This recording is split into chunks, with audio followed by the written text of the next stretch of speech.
거기에다가 온 젊은 열정을 다 바친 그 육법전서, 그게 그대로 받아들이지 않고서야 이걸 공부할 수가 없죠. 모든 것이 합격할 수가 없죠.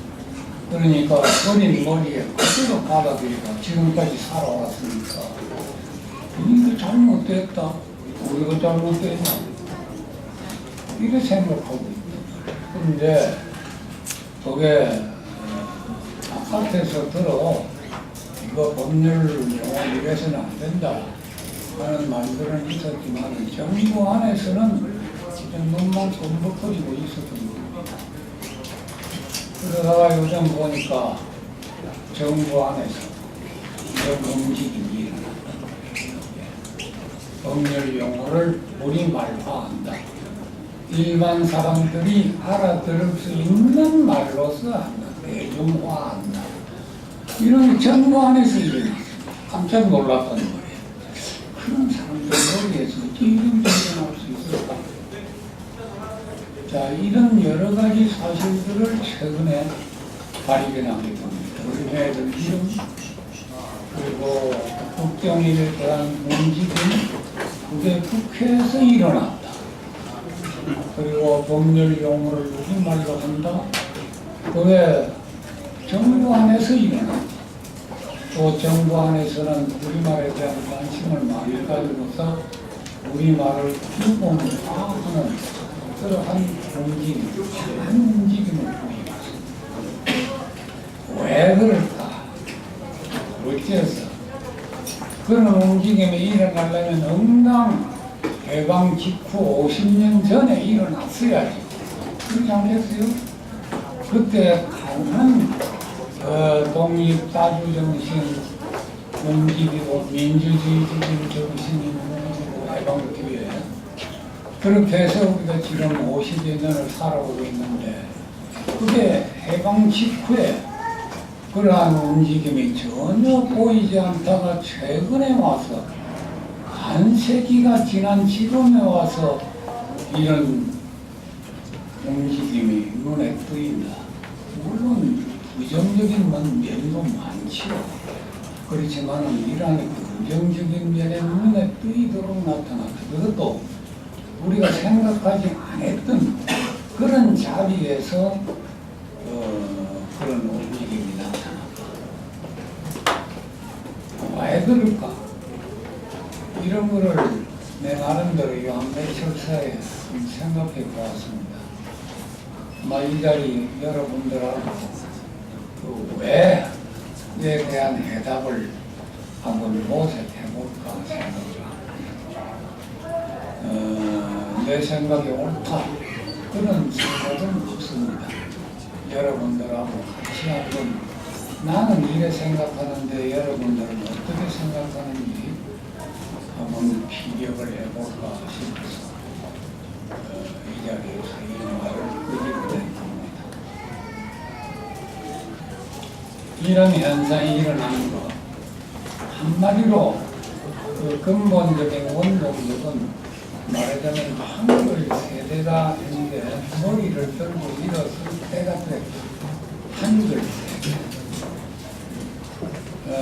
국회에서 그리고 정부 안에서 일어나는, 그리고 어린애들 이름을 듣는 그 젊은 세대들, 이분들 모두 한글 세대에 속합니다.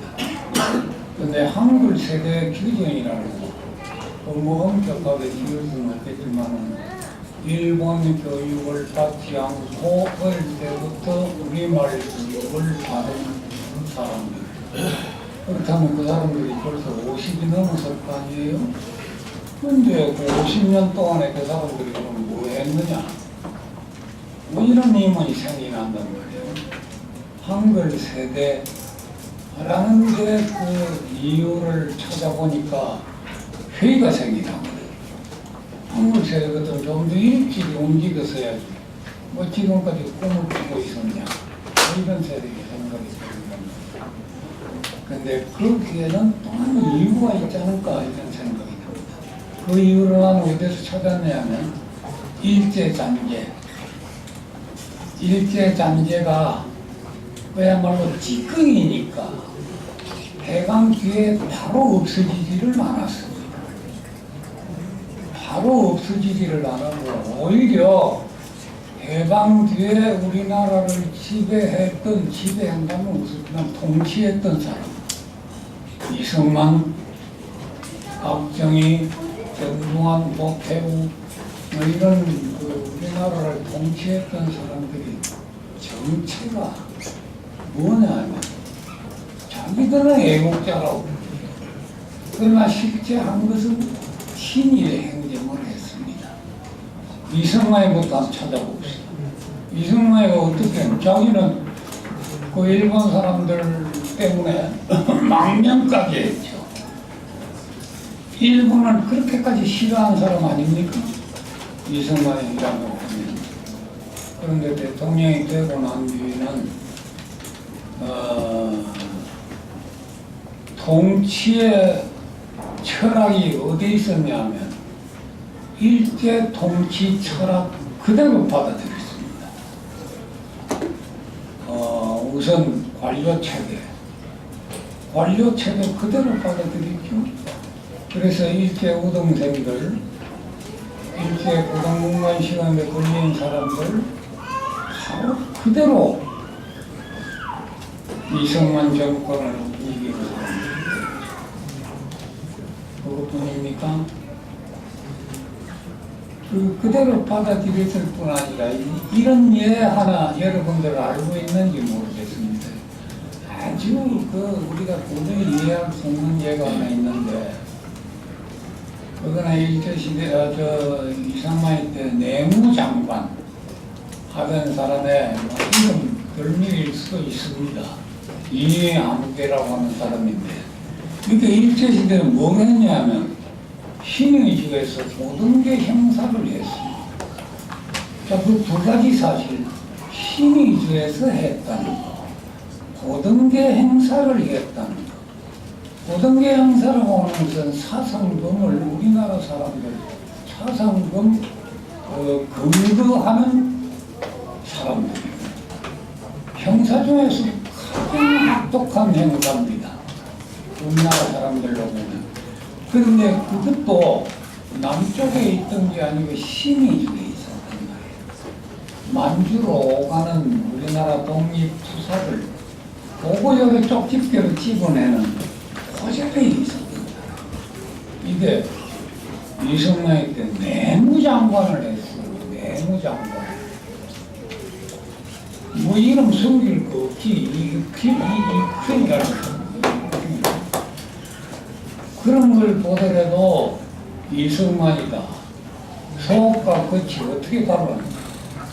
겉으로는 뭐 애국자인처럼 속으로 보면 일제장제 그대로 머금고 있었다는 것이 세계라고 해서 바로 어릴 때부터 일제를 탈피한 민족 교육을 바로 받았다. 이렇게는 안 된다는 거예요. 이게 우리가 최근에 나타난 여러 가지 좋은 현상, 나라의 발전을 봐서는 기뻐해야 할 현상들이 우리 눈에 띄는데 그런데 그것이 시기적으로 상당히 늦었다. 이런 회의를 품게 되는데 거기에 대한 해답은 여기에 있잖아요. 왜냐하면 해방 초기에 있어서는 상당한 시기까지 일제단계 교육, 일제단계 체제, 일제단계 통치 철학이 꼬리를 물고 있었다는데 이러한 현상이 이렇게 늦게 나타난 게 아니냐 이런 생각이 듭니다. 어쨌든 이게 지금이라도 늦었지만 여러 가지 면에서 그래도 이렇게 잔재를 벗어 던지고 새로운 세대가 새로운 민족적인 움직임을 보이고 있다. 이것은 기뻐해야 할 일이 아닌가 이런 생각이 듭니다. 오늘 이 자리에서 여러 가지 면에서 초청해야 할 분, 감사해야 할 분, 이런 분들을 우리 여기에 모셔다가 이런 자리를 마련했는데 이게 그러한 뜻으로 내가 지금 얘기한 그런 역사적인 하나의 계기로 여러분들이 이해를 해주시고 그리고 내가 지금 얘기한 역사에 대해서 이해를 해서 이게 과연 타당성이 있느냐 하는 것을 앞으로도 여러분과 같이 생각해 보고 싶어서 이런 자리에서 이런 얘기를 장황하게 거짓을 했습니다. 대단히 피로하게 해드려서 죄송합니다. 고맙습니다.